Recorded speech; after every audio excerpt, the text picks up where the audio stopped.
Hey, what's going on, guys? Welcome back to the channel. Today we are returning to the My Favorite WWF LJN tournament. So the end of the last episode was the 1-10 or round 1 part 10. So with that conclusion of that episode, we are approximately 25% estimated, 25% of the way through round 1, which is pretty solid. It actually seems like it's going through a lot more quickly than I would have expected. But I mean, going through these videos every single day, I mean, that definitely helps. I mean, if I was doing what I was doing the last time, where I was posting every 2 days, every 3 days type of deal, yeah, nose itches. This darn tournament would like never end. So posting on a daily basis, even with a tournament that's going to be as long and as big as this one, it definitely helps. So I do have a couple new additional figures, obviously added to the roster, and I'm gonna try and reach out to some friends that have been working on customs for me, and if they're able to complete those figures before round one itches right the tip of my nose right here. Oh, that's bothering me. If they're able to get those figures complete and sent off to me just before round 1 it finishes up, we'll be able to add those figures to this tournament. But with that being said, let's go ahead and dive into today's set of matchups. Kind of dig into the bottom here. First matchup is going to feature Stud Referee, and he is going to square off against Roddy Piper Blue. I think I know which Roddy Piper that is. There is a number of Roddy Pipers, so I gotta make sure I grab the right one. Alright, next matchup is going to feature Abdullah the Butcher from Wrestlingwriter as, well, that's a little bit unfair, as he does battle against Ivan Putski. Alright, next matchup, Black Honky Tonk Man is going to square off against Rick Martel from Mark Hackenberg. Ooh. That is a good one. That is an extremely tough matchup right there, and I have no clue who I'm going to choose. And I think most matches are like that.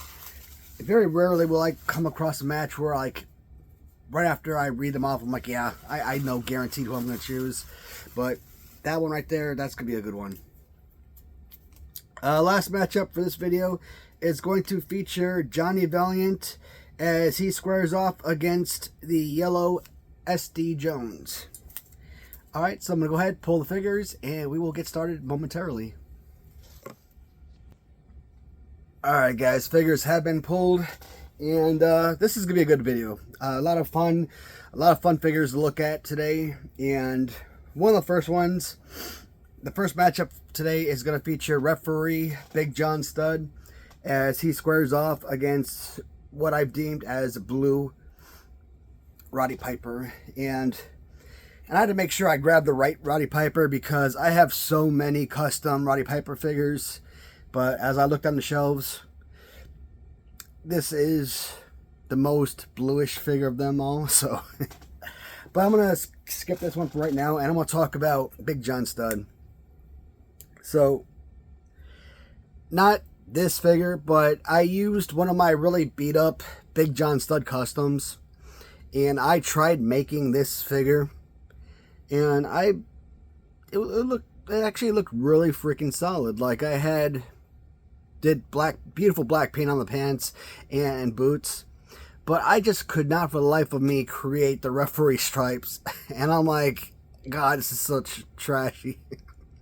I actually had to send that figure out to my buddy Rob Jackson, who does a lot of my LJN customs, among my other figures, Galoobs, Hasbros, retro figures, etc. And he had to fix that figure for me because, God, if you guys had seen how bad that figure was, like I said, waist down, it was just simple jet black. But and I see figures like this, I'm like, I have no idea how people are able to make such straight lines. Like, I don't know what I was doing. I think I had to cut out some piece of paper to try and make straight lines like that. And I just kind of like painted over it or something. Kind of like a little stencil or something. But it just wasn't working for me. It looked terrible. But the customizer who made this figure, and I want to make sure, yeah, the feet move. So this is a rubber figure. So it does look like they did utilize the real Big John Studd LJN head. I don't know where this came from. Maybe, if I had to guess, I think they took the upper body of Big John Studd, and I would imagine they probably put it on someone like Hillbilly Jim. That's just my guess. I don't know. Me personally, the whole beauty of the Big John Studd figure is that original Series 1 figure with the bented knees. So, as a playable wrestling figure, that was already a superior figure. This is fantastic. This is an absolutely gorgeous piece. You're not utilizing a piece like this as a playable wrestling figure, even though it is rubber, okay? So, fingers, you know, obviously I don't know if that's clay or whatnot, but, you know, there's obviously some sculpting going on in there. This is fantastic. If I were to put this referee against the original Big John Studd, if this one were to go past that one, it would be because of the overall additional graphics. But they both are fantastic.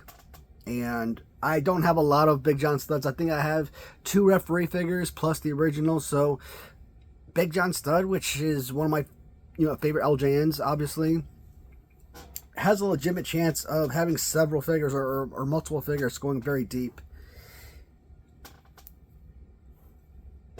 I'm trying to think matches. I know Big John Studd had a very famous refereed match. I should have probably researched stuff like that, but when you don't know who's going to be participating in that video's matchups, you really can't do any research to find out any information. So I can't remember off the top of my head whose matchup he was refereeing. But he goes up against Roddy Piper. Roddy Piper is easily on my top 10 list of all-time favorite wrestlers. Love Roddy Piper. Love him in his movies. Love him in his interviews and his promos.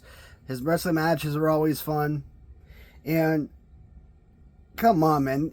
When you get into a royal or a battle royal or something and you're able to just like knock the Undertaker out like it's nothing, how many people get to say that they've eliminated the Undertaker?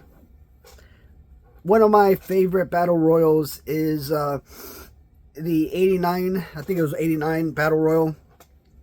And it was in England. I don't remember the exact location, but it was one that was famously won by Davey Boy Smith. And I thought that was really nice that, they allowed him to win in his home country and everything. Of course, him getting jumped by natural disasters at the end of it kind of sucked, but yeah, Roddy Piper in that match, absolutely killer. One of the last things I ever saw him in was probably a 2007, 2008, 2009, 2010, somewhere around that vicinity. I've obviously stopped watching wrestling a decade or so prior to that, but I occasionally go on YouTube from time to time, especially being overseas. After work, I'd probably put on YouTube and maybe turn on a Royal Rumble or something. And there was a scene where, one of those Royal Rumbles where they bring back legends and you see like a 60-year-old Jimmy Snuka up in there. Few participants later, here comes out of shape Roddy Piper, and you see Snuka kind of staring down the aisle, getting ready to to take on Roddy Piper as he getting ready to enter the Royal Rumble. I just thought that was incredible. The very famous coconut incident that a lot of people remember from the 80s. Roddy Piper, when I first started collecting LJNs, obviously one of my favorite characters, but he has an absolutely horrible LJN figure. And when I did my Rumbles, because I always wanted to try to get a feel for the figures, he's one of those guys I always kept in the Rumble for as long as possible. Not because I really enjoyed using the figure, but because you want to use the figures that you know you don't really enjoy, because you want to keep using it and hope that your opinion changes and that it becomes more and more enjoyable for you. But because a guy like Hulk Hogan, you know that you're going to enjoy the Hulk Hogan figure, so you don't have to keep utilizing it. The customizer, they basically swapped out the red with blue, and it's a very simple customization for the figure. Very plain. One of my all-time favorite wrestlers, one of my all-time favorite performers, period. Going up against the Big John Studd, to me, this was a very easy, no-brainer. Big John Studd is one of those guys who, it doesn't matter which Big John Studd figure you're looking at in this tournament, should run circles around probably a good 60 to 75% of the figures in this tournament.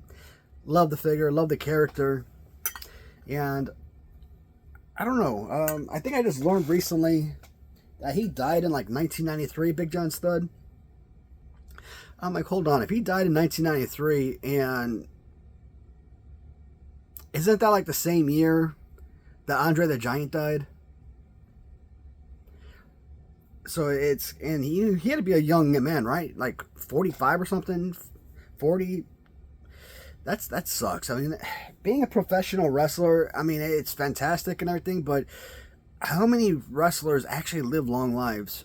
How many times do you hear these guys in their late 20s, 30s getting, dying of heart attacks and stuff like that? It's terrible. Next matchup. This one is, this one right here is one of those washes. It's going to feature, from Eric, Wrestlingwriter, his Abdullah the Butcher squaring off against Random Treasures, Ivan Putski. So, when I first saw this figure, I was in Iraq. The last time I worked before I officially retired, I saw this figure and that horrible Ric Flair figure, and I think I also picked up the Sergeant Slaughter, the Nikolai Volkov Sergeant Slaughter figure. And I'm thinking there was a fourth one. I could be wrong, but I think those three were definitely part of the bundle of figures I bought from him. And normally I buy a lot of the figures from Eric and don't even think twice about it. Hey, I got these figures. You want them? Yeah, I'll take them. It's literally that fast. And this time I'm like, nah. I couldn't bring myself to buy the figures. It just didn't work for me. Like Abdullah Butcher, I thought this looked really solid, but every time I looked at the figure, I'm like, that's just a King Kong Bundy. I can't get behind this. So when I first acquired the figure, I'm like, yeah, I'm glad to have it. I mean, it looks fantastic, but it really didn't do too much for me. But over time, hell yeah, this figure over time has turned out to be one of my, I don't know, top 30 or top 40 favorite figures. Now you might think, okay, top 30, 40, 50 figures. I mean, that's, that's way back there. But out of 300 and some figures, 320, 325 figures or something, a top 50 is actually a pretty substantial rating. So, and simply put, you guys know, I don't like when they take Typhoon or Earthquake or Yokozuna and use a King Kong Bundy body pose, right? When they take Abdullah Butcher using King Kong Bundy, etc. So, repainting the skin, making it dark, and when you actually look at the Abdullah Butcher, yeah, you still see King Kong Bundy, but look at Abdullah the Butcher in real life. And during this time period of the AWA days, especially with his battles with Carlos Colon, for example, and his battles with Bruiser Brody, freaking Bundy and Abdullah the Butcher had very similar looks, so this actually isn't as far off as you might think. Now, yeah, the one that Ram Treasures did, obviously it's more because it is simply the Butcher himself and not a secondary character, but this is still a fantastic piece. And you already know how much I love and covet the heavier figures. The one thing the Ram Treasures didn't put on their figure, or maybe they did, or if they did, I don't think it's as noticeable. But when you look at the forehead, hopefully you guys can make it out. You could really see the deep cuts from like the fork and knives and stuff. Abdul Butcher like HIV or not HIV, like hepatitis C or something like that, right? And he would intentionally sit there and cut himself before his matches. And so when he'd go into the ring, he'd hide these forks in his pants. And then when he gets in trouble, whatever, he'd pull out the forks and he would literally jab his opponent. And so this isn't like fake blood or anything. He would like literally cause them to bleed. He would literally bleed them, and I'm like, you freaking maniac. I mean, there's one thing to be a showman, but there's another thing to like literally to assault someone with an actual weapon, right? So, still an interesting freaking character, psychotic character, but definitely an interesting one. I really like the look of this figure. If I could go back, when I ordered the Abdullah Butcher from Ram Treasures, I would have changed it up and not bought the stock photo, which is the red pants. I would have gone with the white pants variant because that one is, and I probably would have had like bloody pants, like blood on the white, so made it look like more like the Legends of Professional Wrestling figure. Because having two Abdullah Butchers and both with red pants, that kind of kills it for me.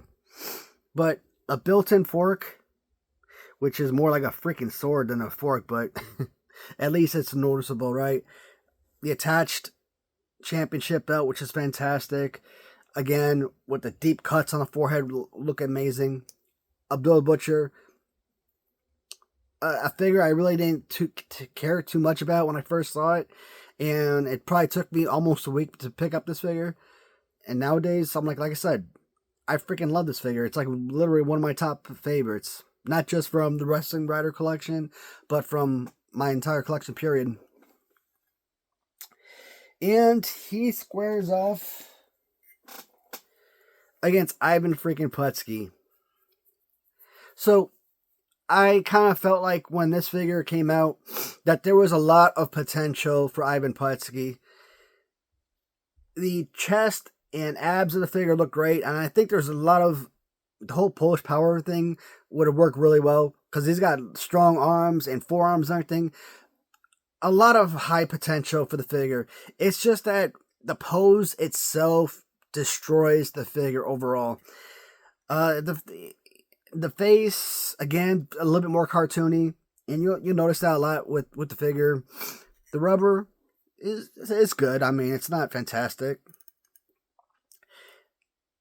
I mean, you pretty much got one blank color scheme for the most part, minus the, I don't know if that's socks or if that's just the top of the boots, but it's essentially one color throughout, so you don't got a lot of color and detail or graphics on it, so it's very simple, plain figure. And when I talk about figures, and I mention this a lot, and I will keep mentioning it, Ted DiBiase or Honky Tonk Man, you guys that come with built-on clothing accessories, getting those figures with their particular poses, looking like this, it would not be the same. They look as good as they do because of those clothing accessories. So, Hulk Hogan Hasbro Series 2 Bear Hug. Aesthetically, one of the best looking figures, but for a playable figure, you want to throw it against the wall. Like, what the heck was Hasbro thinking? You got to sit there and hold the darn arms open with your hands to try and play with that, which is so uncomfortable and impossible for a play as a kid. And like, you think like, how have a lot of toy makers how have they act like they've never been kids and never played with action figures before? Now, given Random Treasures, when they come out with their figures, when Kevin Pelkey and Print Fury and these guys come out with their figures, they're thinking about it from standpoint of adults and adult collectors, and they think about poses and famous, these type of famous poses, right? So they're not looking at it from the playability standpoint, because they know many of us are not sitting there wrestling these guys. It's works of art, and we're putting it on display, and that's it. So that's what all we're focused on. But many of us, we still want that playability aspect, regardless of whether or not we're on the floor or on the table, kitchen table, playing with these. It doesn't matter. Playability means everything. And so I feel like Ivan Putski had a lot of potential when this figure was made, and simple alterations to the arms somehow. If you were to put this in like a Hulk Hogan fighting pose, I think this could have like improved it. Right now, I say 2 out of 10, and I think that's very high. That's a very high rating for the figure. Put this in a Hulk Hogan pose. I mean, does it improve it by a lot? Maybe 6 out of 10. No, I think overall, I think if this were in a Hogan pose, it probably would make it a 10 out of 10. And it just shows you how much of a difference a fighting pose makes. Ivan Putski, did he? Yeah, if I'm not mistaken, I could be wrong. Honestly, I filmed my Random Treasures videos months ago, so I don't even remember anymore. But if I recall correctly, I think when I did the My Favorite Random Treasures tournament, no, I'm sorry, wrong tournament. When I did the My Least Favorite LJN tournament, I think this was my winner. And I could be mistaken, but I'm almost positive. So, yeah, in this case, there's no way in heck Ivan Putski defeats Abdul the Butcher. It's not even remotely close. But I still want to talk about the figure. Give it some kind of shout out a little bit. I just didn't want to do a down kind of deal. So, next matchup is kind of an interesting one. It's going to feature from the Raider Nation, Honky Tonk Man, going up against Mark Hackenberg's Rick Martel. So we'll start with the Honky Tonk Man. And this is what I was talking about. From the Raider Nation, Justin, he's the seller on Raider Nation, and I bought a lot of stuff from him. Namely, I bought I think the first thing I ever bought was like an Elias Mattel Retro on card. And ever since then, all the figures I bought were custom LJN figures. And Kenny Lester, you'll see his initials, KL, on all the bottom of the feet of all of his customs. I bought an absolute ton of the Raider Nation figures. And artist Kenny Lester. In the early going, and what kind of sucks, I'm just noticing it now, this figure's starting to bleed through. And I don't think it's bleeding through. I think it's the stupid metal rods on here is making this figures, and that sucks. These stands are perfect because they keep the figures in place. They don't ever fall over, but they're metal, and when you wrap them around the body like so, yeah, it has the potential to cut into the figure's paint. So I kind of screwed that up, I think, myself. But anyways, in the early going, the first customs I bought from them were the Coco Beware as well as the Honky Tonk Man figures. And these were like the elite figures. So like you've gone from like Honky Tonk Man and Coco Beware and let's say 1, 2, 3 Kid as examples. And then you look at the last several figures I bought. Let's say Bam Bam Bigelow, for example, custom, which was worth it, but probably not worth it based on the financial aspect of it. Cactus Jack I really enjoyed. Blue Blazer was pretty good. I'm just trying to think about the last set of figures. I bought 2 different Andre the Giants, and I wanted both of them, especially with the different head sculpt on the one Andre. But for the prices they were asking, that's what killed it for me. Howard Finkel, it was done well, but It wasn't an $80 figure is what I'm saying. If it was like $40, I mean, maybe. There are a lot of figures that I would like to get from them, but it's just their prices are just way up there, and I just don't think they're worth it. The value just isn't there for me. But I don't remember how far this figure went in the second tournament. I believe the first tournament, this was either a 5th or 6th round figure. So I've always held this figure in very high esteem, and I think, if I had to guess, I think both tournaments, this was a 5th rounder. So, yeah, they had to be, because they were going in order at the way I had the figures on the shelf. You guys already know I really like the Honky Tonk Man, and with the added design of the figure, I mean, as much as I love the blue look of the original, this is just lights out killer. One of the best Honky Tonk Man figures you will ever see, period. I challenge any customizer out there to try and put a custom Honky Tonk Man up against this one and challenge me to say that theirs is better. I would love to see it. I mean, as a fan of custom figures, heck yeah, I would love to see it. But I just think it's that good. The downside is he's going to square off against Rick Martel, and you guys know, first and foremost, Rick Martel is one of the best playable action figures in the LJN line. Unlike Tito Santana, I mean, you think, okay, he's got his arms out just like Tito, right? But Tito's arms are open, they're down low. It's at least his arms are up some, and you could throw good punches. You got good clotheslines and whatnot. You got good right arm or left arm under for body slams. So this is a fantastic figure. In fact, I think because I kind of screwed up when I was doing my top 20 list of LJNs in order of how I covet them, I would probably put him, I think I would probably have him like number 21, 22, something like that. But realistically, he should be in the top 15, top 20 easy. So if I ever have to do that tournament or that countdown again, yeah, I'd have to rearrange the way I have a lot of the figures. So, and Mark Hackenberg, like I said, he does exemplary work on all of his figures. And I love the Canadian flag, as well as the little Strike Force emblem, the little lightning bolt. You see it on the boots as well. So this is a really tough decision, man. If we're going off play pose alone, Rick Martel has the leg up. Color and design, they both have that in spades. I don't know. This is tough. I mean, what does one character mean to me more than the other? I've known of Honky Tonk Man longer, I would say. Now, Rick Martel, I didn't really become familiar with him, I don't think, until the pink model Rick Martel started showing up in WWF.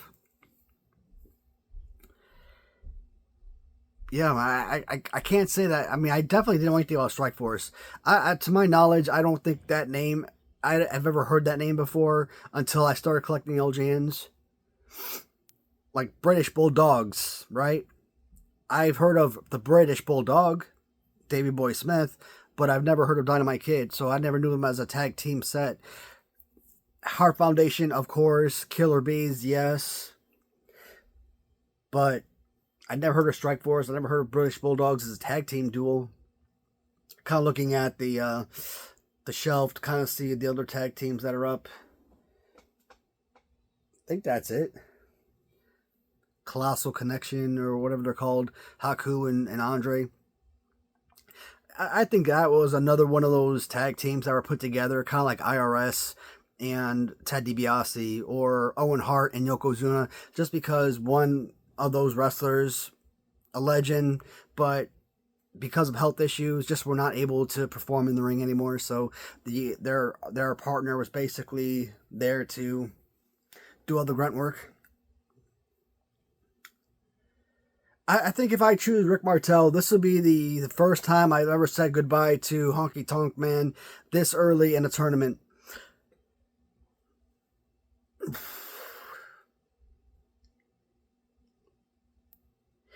I feel like if I don't eliminate him, that if I choose him to move forward, I feel like I'd only be choosing him because I'm so accustomed to seeing him go several rounds every tournament. But I also feel like I might enjoy this one a little bit more. I think the color and detail is just completely outrageous, incredibly good. But I can't take anything away from what Mark does with these figures. Mark Hackenberg, like I said, one of my favorite LJN customizers. All of his figures, spot on, brilliant. There's a reason I buy so many of his figures. Probably a good 20 or so. And this is tough. I am going to choose Honky Tonk Man to move on to round 2. But this is spot on, a fantastic figure. I love the Rick Martel figure. Because I really appreciate it's not built on, it's just painted over the chest, but I like the t-shirt design. It gives it more of that graphic look. And if this was just simply the regular, original Rick Martel, it would be an easy choice. Honky Tonk Man all day. I would still have this one in play, which would be nice. But if it came down to this or the original, this one would obviously be the best one. So it really sucks to lose this figure this early in the tournament. I guess a lot of these figures that you really enjoy, if you see them like 4th round elimination, you can sit back and say, hey man, they've had a fantastic run. I'm cool with their elimination here or there. But when they're eliminated that early, it's gut-wrenching. This another one is a bit of a wash, I would say, as SD Jones Yellow squares off against Johnny Valiant. You know, Johnny Valiant, we've already looked at his custom in gold and black, and if I'm not mistaken, I believe that one lost. I actually really like the Johnny Valiant LJN original figure. I really like the custom, the color details to the figure. And in fact, Johnny Valiant, if you actually look at the original design, his look was much different than what we got in Series 5 of the LJN release. And play pose is fine. I mean, there's nothing wrong with it. It's a good looking figure, great playable figure if you want to. When I had my Royal Rumbles, I put Freddie Blassie in my Rumbles, and I made him a pretty long tenured member in that Royal Rumble because he was such a fun character for use. And yeah, you could get a lot of enjoyment from this as well. Why not? Fantastic looking figure. In fact, this one is, I mean, I got a few specs on this, but this one is pretty minty. Of course, this one comes off on my main display, so that explains that. Fantastic looking figure. In fact, I think Johnny Valiant, among the managers, yeah, you look at Bobby Heenan, Johnny Valiant being up there, Freddie Blassie. Those 3 guys in particular, I think Mean Gene to an extent could probably go pretty far. Vince McMahon could go pretty far, depending on their competition. SD Jones Red is a solid figure. SD Jones Yellow is my absolute favorite. I love SD Jones, obviously. The red probably won't go as far, but the yellow will practically go all the way to the end. Because, why? The red to me is just a very generic, plain, simple look. Where the yellow, with the palm tree look, extra graphics, it's eye-popping, it's flashy, it's an awesome look. And SD Jones is one of the most incredible playable action figures. Never knew anything about this character before collecting LJNs, and arguably one of the best freaking figures ever made. Love the figure. When I talk about absolute washes, I mean, this was, you think Abdullah Butcher versus Ivan Putski was an easy choice. I mean, come on. Like I said, there are literally probably 15 or 20 figures in this entire tournament that I feel like could beat, who could actually beat SD Jones. And I think depending on my mood, depending on the situation, depending on what stage we are in the tournament, of those 20 figures, you could potentially see SD Jones win. You put Bruiser Brody up against SD Jones in the final match, last 2 standing. there's a good chance SD Jones wins that match. He's an original figure. That gives him a huge leg up. He has eye-popping colors and detail. And he's got one of the best poses, much better than Bruiser Brody, right? So yeah, I could definitely see this one winning the entire tournament. Don't let the Bruiser Brody figure fool you. Just because he's won 2 tournaments, any one of these figures have opportunities to win. Like I said, you could always, what you feel about a figure today could not necessarily be what you're going to feel about a figure yesterday, or how you felt about a figure last year, and so on. If I make the same exact matches tomorrow and were to film this, I could probably choose everybody completely different. That's an exaggeration, but it just goes to show you that things do change on a whim. So, but SD Jones, like I said, guys, to me, perfect, very easy choice. Not even a question. So this is round 1, part 11. Tomorrow we're going to get part 12 out. And after that, we're going to look at a couple of non-tournament related videos before we dive back into the tournament. So that is the goal as I continue on with these videos on a daily basis. 3 episodes of the tournament, followed by 1, if not 2 episodes, non-tournament related episodes. And usually those are going to be review videos or something fun to be incorporated. Well, guys, that is it for this video. We are at almost 37 minutes, so I want to get this ended so it doesn't go too long.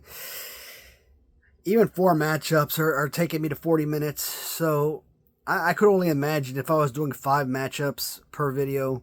Yeah, it would get it done a whole lot faster, but shoot, we would be having 45-minute videos every single video. So I try my best to keep away from that.